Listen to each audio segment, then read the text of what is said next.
darating ang panahon na ito'y babawain mo din. Kaya Panginoon, umaasa po ako, ngayong gabi, bigyan mo ako ng pagkakataon. Kaya tumatanggap ako sa iyo bilang aking Panginoon at aking tagapagligtas. Ulitin niyo po ang ganitong kataga. Panginoon, tinatanggap kita sa aking puso, sa aking buhay. Ako'y iyong pagharian bilang aking Panginoon at aking tagapagligtas. Isama mo ako sa iyong mga anak na kalulugdan at makakasama mo sa buhay na pangwalang hanggan. Magmana ako ng buhay na walang hanggan.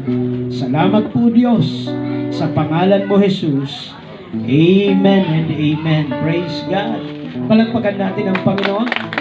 At umawit muna tayo. Sabi ni Nanay, masigla daw para masaya tayo.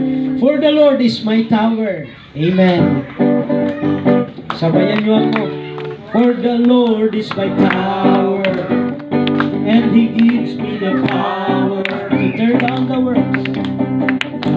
works of the enemy. And a difficult hour, even crush the devourer, bring the powers of darkness underneath my feet. Blessed be the name of the Lord. Blessed be the name of the Lord. Yes, blessed be the Lord. Blessed be the name of the Lord, the Most High. Blessed be, oh blessed be the name of the Lord. And blessed be the name of the Lord.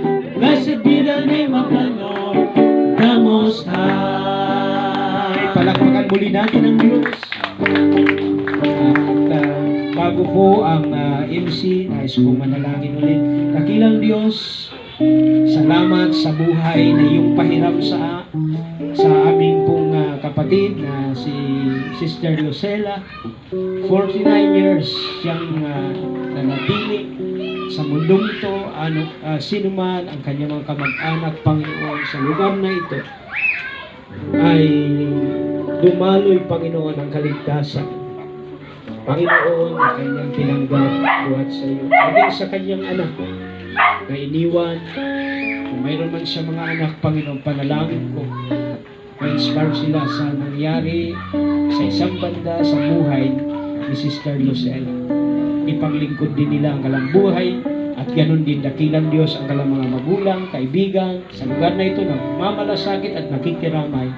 Gantihan mo sila ng mabubuting bagay. At ngayong gabi, ang iyong mga salita nawa ay magrema sa puso ng bawat isa. Naranasan nila ang iyong himala at higit sa lahat ang conviction ng Santong Espiritu maiwan sa kanilang mga puso.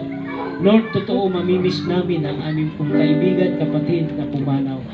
Ngunit naniniwala kami na kami rin ay dadako sa ganung sitwasyon at kami ay iyong bibigyan ng lubos na pananampalataya sa iyo upang higit sa lahat magawa namin ang mga bagay na mananatili pagdating ng panahon, lalo't lalo na maaalala na ang aming mga mahal sa buhay, yung aming pananampalataya. Kaya ngayon pa lang, panalangin ko Diyos, biyayaan mo Panginoon ang kanyang mga mahal sa buhay na makapaglingkod din naman sa iyo. Makasama namin Panginoon sa pangwalang hanggan isang araw ang aming pong mga kaibigan sa lugar na ito. Marami pong salamat, Banal na Diyos, sa pribilehiyo ngayong gabi na may share ang iyong gospel. Pagpalain mo ang bawat isa na nakinig at uuwi mamaya. Pag-iingat mo sa kanilang buhay hanggang sa ilang mga tahanan. Salamat po Diyos. Ang aming panalangin sa iyong kapurihan sa pangalan mo Jesus. Amen. Amen. Palakpakan natin ang Diyos. Amen. God bless.